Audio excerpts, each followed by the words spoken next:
വളരുക എന്ന് പറയുന്നത് അവരുടെ നന്മ കൂടി ഉണ്ടാവും. അപ്പം ഞാൻ പലരിൽ നിന്നും കേട്ടു രാജകുമാരി എന്തൊക്കെ ആളുകൾക്ക് വേണ്ടി ചെയ്യുന്നു, എങ്ങനെയൊക്കെയാണ് അത് നോക്കി നടത്തുന്നതെന്നൊക്കെ ഞാൻ പലരിൽ നിന്നും കേട്ടു.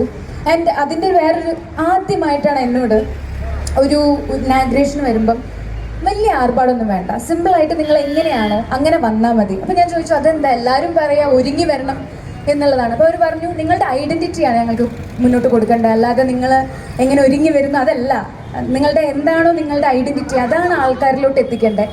അങ്ങനെ ഒരു ഉറച്ചൊരു നിലപാടെടുക്കുന്ന രാജകുമാരിയോട് ഞാൻ താങ്ക് യു പറയാണ്. ഒത്തിരി പേര് എന്താ പറയുക മേക്കപ്പ് ചെയ്ത് വരണം അല്ലെങ്കിൽ ഒരുങ്ങി വരണം എന്നാലേ ആളുകൾ കൂടുള്ളൂ എന്ന് പറയുന്നിടത്ത് നിങ്ങൾ എങ്ങനെയാണോ അങ്ങനെ വായോ, അതാണ് ഞങ്ങളുടെ ആഗ്രഹം എന്ന് പറയുന്ന രാജകുമാരിയോട് എന്നും ഒത്തിരി സന്തോഷവും നന്ദിയും ഞാൻ പറയാണ്. എല്ലാവരും അങ്ങനെ പറഞ്ഞിരുന്നെങ്കിൽ നമുക്ക് ഒത്തിരി സന്തോഷമായിരിക്കും അങ്ങനെ പറഞ്ഞിരുന്നെങ്കിൽ. അപ്പം താങ്ക് യു സോ മച്ച്. അപ്പം എല്ലാവരുടെയും ട്രിവാൻഡ്രത്തിൻ്റെ സപ്പോർട്ട് മൊത്തം രാജകുമാരിക്ക് വേണം എന്ന് കൂടെ ഞാൻ പറയാണ്.